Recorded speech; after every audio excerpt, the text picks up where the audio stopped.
ยกกันอยู่แถวมอนี่มีบ่อนเลยบ่อนที่ว่าดินอยู่ๆแล้วมันแยกกันเนี่ย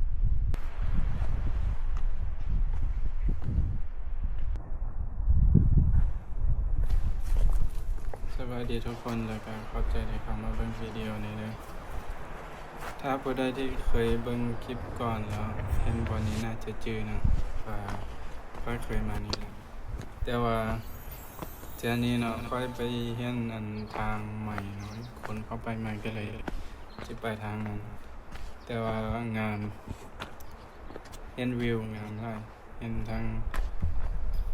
ภาคตะวันตกแล้วก็ภาคตะวันออกเห็นทะเลเห็นนั่นซีไซงดงามได้เป็นอะไรก็ค่อยๆเบิ่งไปเลยก็จะบ่ได้ใส่เสียงเพลงฟังเสียงลมฟังเสียงหยังเป็นแบบบรรยากาศแท้ๆเลยรู้สึกว่าดีเลยเหตุผลที่ว่าค่อยมักเข้าป่าหรือว่าหยังหรือว่าออกไปเล่นข้างนอกก็ย้อนว่าบ้านเขาน่ะอากาศมันแตกต่างกับบ้านเฮาตอนอยู่บ้านเฮาบ่ว่าเวลาฝนตกแดดออกแนวใดก็อย่าบ่ได้รู้สึกว่าอึดอัดหรือว่าเขาว่าแนวใดวะแบบรู้สึกอึดอัดขัดข้องใจนะอยากออกไปนอกอยากออกไปสูดบรรยากาศอยากออกไปทึกแดดนะบ่มีเลยอันนี้ทางใหม่บ่ฮู้ว่ามันสิไปไสนะเป็นหยังดีป่ะบางอย่างแบบอยู่บ้านเฮาสบายถ้าแดดออกมันร้อนก็เลยบ่อยากออกไปแต่ว่าอยู่นี่บ่ออกไปบ่ได้รู้สึกอึดอัดรู้สึกว่าเครียดหรือว่าอารมณ์บ่ดีนะมันค่อนข้างจะแปลกงานวิจัยเขามีได้งานวิจัยที่ว่าคนหลายกลุ่มนี่บ่แม่นหลายกลุ่มหลายคนที่ว่าแพ้กับอากาศแบบนี้เนาะ1อากาศ2ลมที่มันมาจากทะเลเนาะมหาสมุทรบางคนก็รู้สึกอยากนอนหลายบางคนก็ซึมเศร้าเขาก็เลยผลิตหลอดไฟเนาะดอกไฟที่ว่ามันช่วยเหลือเฮ็ดให้เวลาเปิดอยู่บ้านแล้วมันรู้สึกคือมันให้พลังงานคล้ายๆกับแสงแดดนะที่มันจะสามารถปลดปล่อยอารมณ์มาได้เนาะอันนี้คือเหตุผลที่ว่าเป็นยังไงจึงมาออกไปเรื่อยๆเนาะช่วงนี้ก็จะมีประมาณนี้เนาะถ้าบ่ยังไปเล่นกับทีบละทีบอันนี้คลิปนี้ถ่ายได้ประมาณ 3-4 มื้อแล้วบ่มีเวลาตัดก็เลยมาเฮ็ดมื้อนี้แต่ว่าหลังจากที่ว่าค่อยไปบ่อนนี้ค่อยกลับไปบ่อนอื่นคือกันก็ถ้าเบิ่งคลิปต่อไปเนาะต่อไปอาจจะยืดถ่ายคลิปวิดีโอนี้ก็ได้ค่อยคิดว่าก็จะทริปละทริปไปนั่งสมาธิแคมป์ทะเลนะบ่อนที่ค่อยไปตลอดแต่ว่าไปแถวนี้โชคดีเห็นปลาเขาเอิ้นดอลฟินปลาใหญ่ที่มันไปเป็นฝูงโอ้เล่นน้ำปั๊บคือมันเป็นสิ่งที่สอบเบิ่งยากนะช่วงนี้ขนาดคนพื้นที่เขาอยู่นี่มาหลาย10 ปีแล้วยังสอบเบิ่งยากอยู่แต่ว่าก็คือความโชคดีของข้างนั้นนะ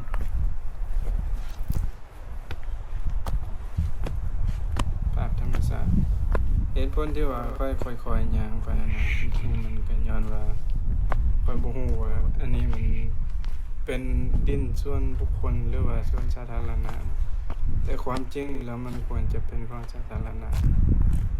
เพราะว่ามันบ่มีป้ายติดเพราะว่าอีกอย่างหนึ่งอีกฝั่งหนึ่งเขาก็เป็นบ่อนั้นสาธารณะให้ได้สำหรับคนอย่างเนาะอย่างเข้าเบิ่งธรรมชาติ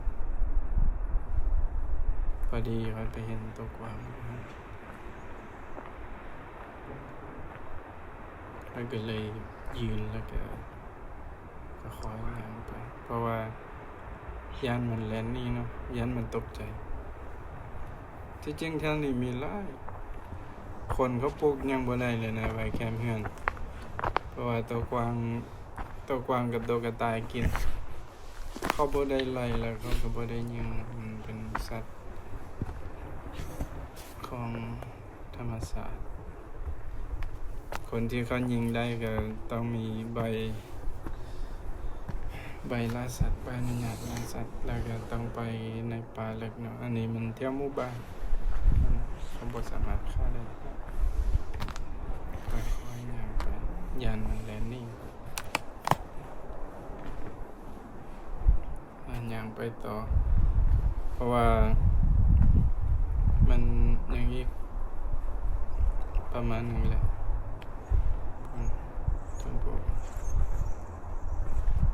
เป็นภูขั้วโลนแล้วก็เป็นก้อนหินเนาะเพราะที่จริงแท้นี่มันบ่ค่อยมีไร่ที่ว่าภูที่เป็นหินแบบนี้นะ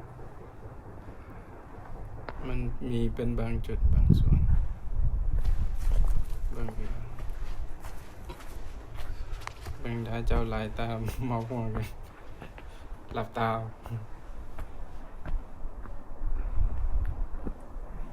ย่างไปเรื่อยๆเสียงลมแห้งอากาศมื้อนั้นพอดีประมาณว่า19องศา19องศาสำหรับคนแคนาดาในร้อนสำหรับเขาแต่ค่อยในอยากรู้สึกว่าเย็นเนาะออกไปทางนอกต้องใส่เสื้อแขนยาวแล้วก็ใส่เสื้ออีกอันนึงคลุมไว้ย่างไปนิดนึงร้อนแล้วก็แก้ผ้าอากาศที่ว่าสำหรับพอดีถ้าเราใส่เสื้อแขนยาวแล้วก็ย่างทางนอกนะถ้าใส่เสื้อแขนสั้นในหนาวมันประมาณว่าจะร้อนแท้ก็บ่ร้อนจะหนาวแท้ก็บ่หนาวนะแต่ว่าค่อยมักที่สุดแหละอากาศประมาณนี้ร้อนหลายก็บ่ดีเนาะหนาวหลายก็บ่ดีค่อยย่างไปพอดีค่อยเลี้ยวเห็นคนอยู่ถึงพุ่นคนย่างอยู่ถึงพุ่นเลยค่อยมีกล้องวิดีโอแล้วเนาะค่อยบ่อยากให้อันเขารู้สึกบ่ดีนะเพราะว่าหลายคนเขารู้สึกว่าเขานะไปรบกวนสิทธิส่วนบุคคลของเขานะพื้นที่ส่วนบุคคลเขารู้สึกบ่สบายใจแล้วก็อีกอย่างหนึ่งมันบ่อนนี้มันบ่ได้แม่นบ่อนที่รู้จักแบบว่าสำหรับนักท่องเที่ยวมานะคนที่มานี่เป็นคนที่อยู่มอแถวนี้เขาพามันย่างออกกำลังกายอย่างเขาคิดบ่ดีนะอย่างเขาคิดว่าเขาสิคิดบ่ดีนะก็เลยปล่อยระยะห่างไว้พอดี2คนเนาะคนหนึงผู้ชายย่างไปลงไปทางเบื้องซ้ายมือคนละแล้วผู้หญิงนั้นย่างไปทางขวามือลงไปอีกฝั่งหนึ่งก็น่าจะมีทางลงไปอีกไปทางเหือนเขาเนาะพุ่นไปทางพุ่นแล้วค่อยย่างขึ้นไปหาบอนสูงที่สุดเนาะเพราะว่าอันนี้มันเป็นเกาะเนาะเกาะเราบางภูบางบอนมันจะมีแม่น้ำมหาสมุทรหรือน้ำทะเลนะมันมีแบบแอ่งแล้วมันก็เข้ามาอ้อมภูไว้ฉะนั้นเวลาเราขึ้นไปบนสูงเราจะเห็นภาพธรรมชาติอ้อมข้างสวยงามบ่ฮู้ว่ามันสิไปฮอดไสแต่ว่าอยู่ถึงคนมีกล้องวงจรปิดกล้องวงจรอยู่ถึงภูแต่น่าจะเป็นบอนเจ้าหน้าที่เข้ามากวด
อันนี้คือจินตัน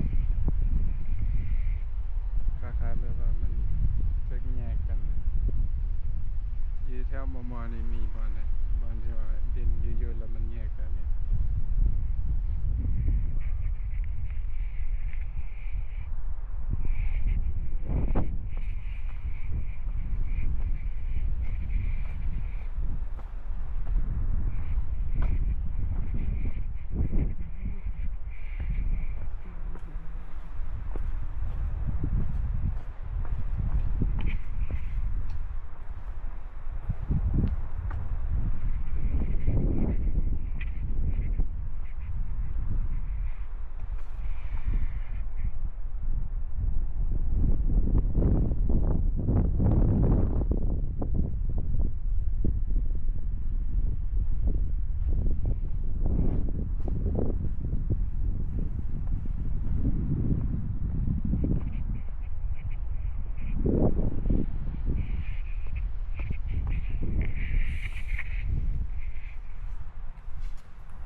เจ้าเบิ่งมาฮอดบ่นี้แล้วก็